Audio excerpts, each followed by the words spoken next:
Our own Court TV legal correspondent, Julia Janae, has been covering this trial since the beginning. I know you're outside of the courthouse right now. The jury heard from Cruz in his own words. What was the reaction to that compelling testimony today? This is really a first for the jury in terms of long-form writings from this defendant. They heard a little bit during opening statements, and they've heard what he said to people as this was going on, as he was arriving and leaving the Parkland school. But it's a shock, it seems, that it comes to people in the gallery, certainly for those of us who are just watching and hearing these words about this obsession with killing. A lot of shaking heads from loved ones who are watching this. I understand that this has come out before in the Marjorie Stoneman Douglas Safety Commission that was formed to correct wrongs that were done, but still hearing this detective read them out in court had a stunning effect on this courtroom. Take a listen. So could you go and, read the dates and the comments for us? Yes, August 30th, 2017 at 5:29 and 15 seconds p.m. UTC, which is Universal Coordinated Time. I plan on shooting them soon, year 2020, date of massacre unknown, location unknown, somewhere in Florida. Okay. The next one is September 2, 2017, 6:56 and 39 seconds p.m. UTC. Just want to kill people.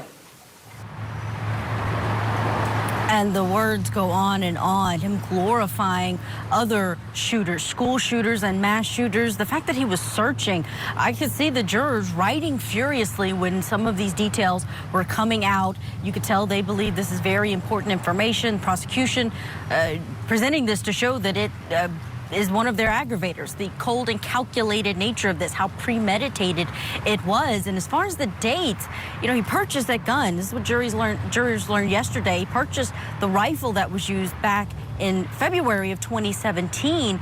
Some of these comments start around August of 2017 when he was searching for the gun and details about it. And this happening several months after the fact. So this entire year before the shooting, it seems there was some level of preparation based on the prosecution's case so far, Ashley. Yes, and I think, Julia, that timeline is going to be important for the prosecution as well as for the closing. And seeing the victims' families, viewers have commented how heartbreaking it is and how hard it is to see the reaction. But the reality is the fact that we can bring you our criminal justice system and the victims and what they have to listen to. It's a public courtroom and what they have to hear as they're listening to this evidence. Talk to us a little bit about some other testimony from earlier today. I know that Sergeant Raymond Beltran testified about Cruz's attack on him. Tell us more about when that happened in relation to the mass school shooting. This happened in the center of the litigation for the mass shooting. This was a shooter who was in jail. He had already pleaded not guilty to those 34 counts against him, 17 for the students and staff who were slain, and then those 17 surviving victims.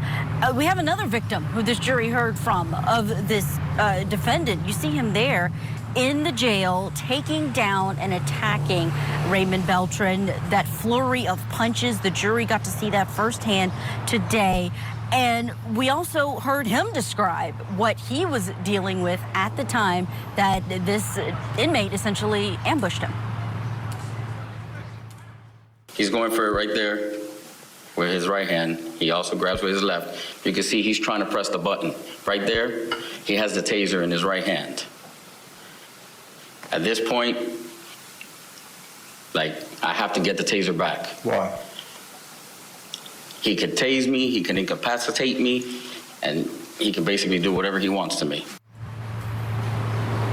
Now, in cross-examination, the defense highlighted the fact that this defendant was in solitary confinement at the time. They tried to impeach this witness with a prior reckless driving conviction. Judge would not let that in, but did get to highlight some of the conditions that this defendant was under while he was in jail. But again, that was in the middle of him waiting to go to trial for the case that we're here for today.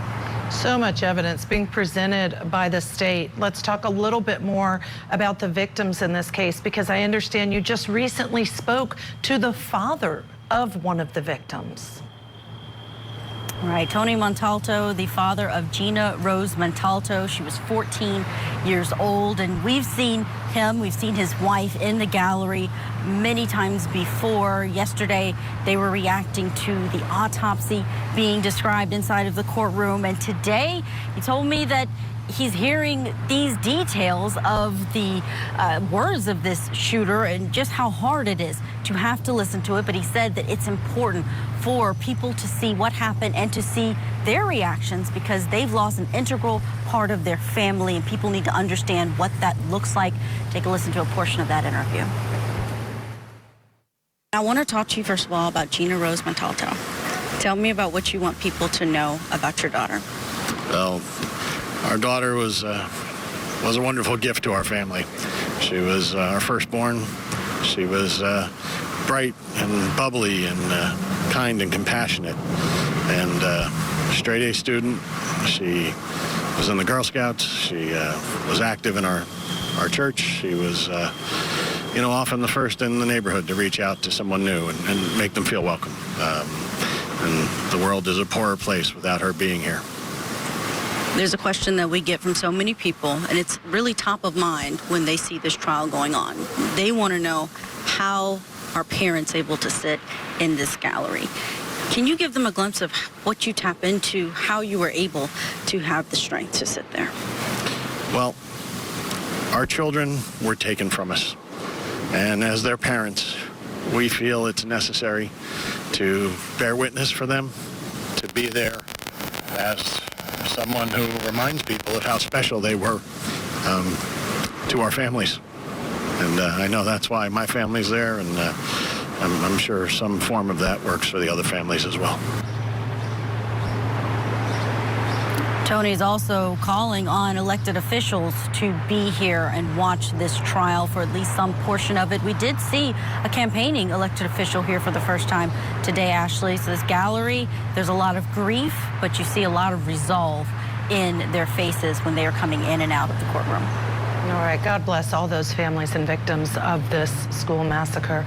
Julia Janae, live in Florida, thank you so much for joining us.